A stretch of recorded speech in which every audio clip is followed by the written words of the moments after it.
Tutur Tinula. Kali ini mengetengahkan episode kelima dengan judul Perguruan Lopanda. Rumah kediaman Empu Pacil cukup luas. Di sekelilingnya dipagari batu kali yang disusun rapi. Arya Dwi Pangga menunggu di ruangan pendaba, duduk di atas lantai yang terbuat dari batu bata merah. Orang yang bernama Empu Pacil itu pastilah orang yang berpangkat dan dihormati oleh pemerintah Kediri. Rumahnya saja dijaga ketat puluhan prajurit. Arya Dwi Pangga ternyata tidak perlu menunggu terlalu lama. Dia terkejut. Pintu berukir yang menuju ke bagian ruangan lain terbuka. Dewi Sambi muncul mengiringi seorang laki-laki bertubuh cebol. Di tangan kanan laki-laki itu tergenggam sebuah tongkat yang panjangnya kira-kira 2 kali panjang badannya.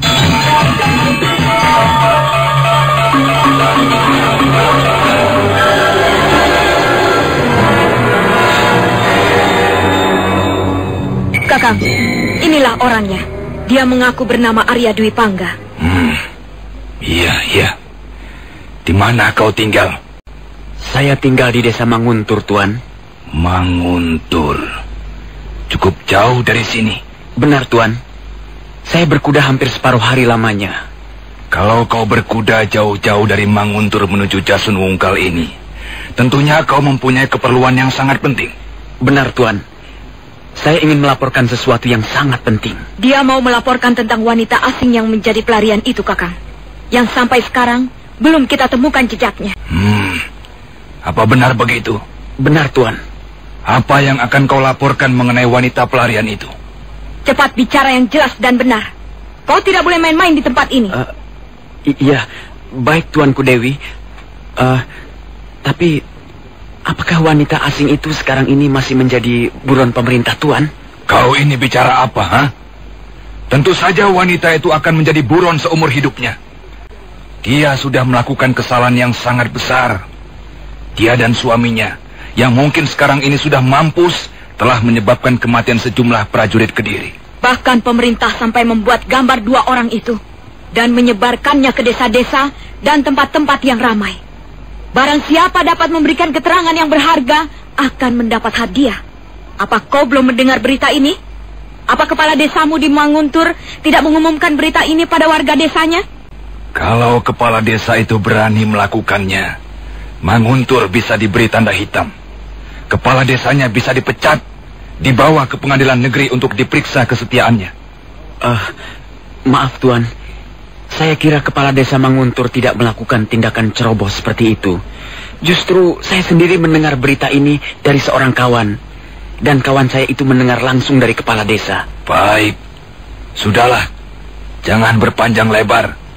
Sekarang katakan apa yang kau ketahui mengenai wanita pelarian itu. Apakah kau telah menemukan mayatnya terkapar di jalan? Atau melihatnya di suatu tempat keramaian umum? Atau apa? Katakan. Iya. Memang, Tuan. Saya melihat wanita asing yang menjadi buron pemerintah Kediri itu. Bahkan saya mengenal namanya. Dia bernama Maisin. Sekarang ini dia tinggal di desa Kurawan. Kurawan? Kurawan yang letaknya berdekatan dengan Manguntur maksudmu? Benar, Tuanku Dewi. Kalau begitu, pasti ada seorang warga desa Kurawan yang telah menyembunyikannya. Benar, Tuanku Dewi. Wanita pelarian itu memang tinggal di rumah salah seorang warga desa Kurawan. Kurang ajar sekali orang itu. Berani dia menampung seorang pelarian. Apa dia tidak takut dihukum berat? Tunggu. Saya masih belum selesai bertanya. Kau jangan dulu memotong pembicaraanku, Sambi. Siapa nama orang yang telah bertindak terlalu bodoh itu, Arya Dwi Pangga? Dia adalah ayah saya sendiri, Tuan. Namanya Empu Hanggareksa.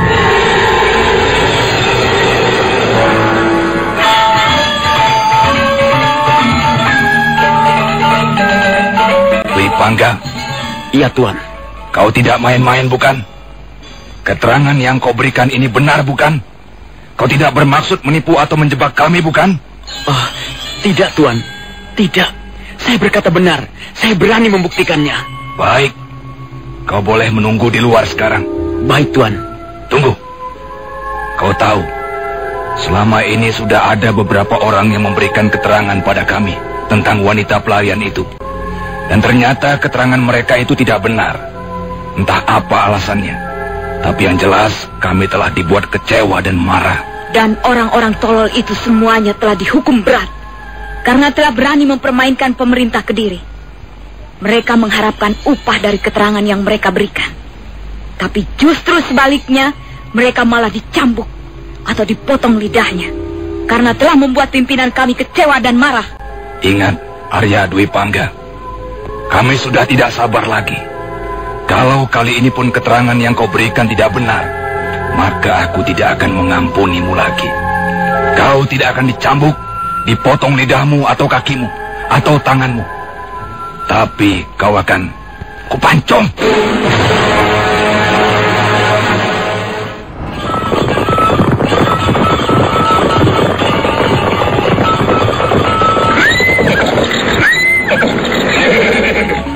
Jaran Lejong dan kau Jaran Bangka, cepat pergilah ke rumah kepala desa Kurawan. Katakan bahwa pemerintah Kediri akan menangkap warga desa Kurawan yang bernama Empu Hanggareksa, yang telah berani menyembunyikan seorang wanita pelarian. Katakan juga bahwa dia tak perlu turut campur urusan ini. Kalau sampai dia turut campur dan membuat kesulitan, dia akan segera berurusan dengan pemerintah Kediri. Baik, Tuan Bajil. Hei, kau Dwi Pangga. Ya, Tuan. Apakah masih jauh letak rumah ayahmu? Tidak seberapa jauh lagi, Tuan. Tinggal melewati sebuah tikungan lagi. Baik. Ayo, kita teruskan perjalanan. Awas, kalau nanti kita sampai di rumah Hanggareksa, jangan ada yang bertindak sendiri-sendiri. Semua harus menunggu aba-aba yang kuberikan. Hiya, hiya, hiya, hiya.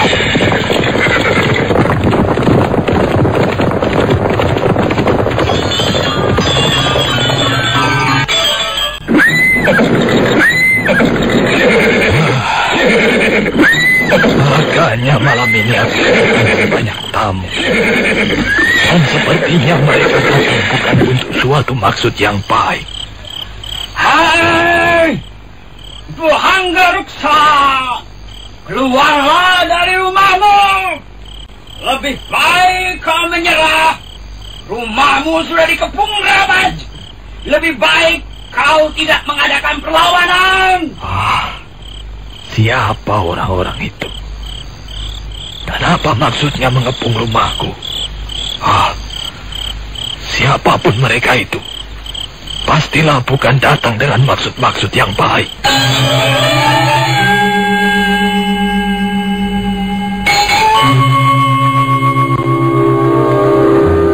Dengan penuh tanda tanya, Empu Hanggareksa melangkah ke halaman depan.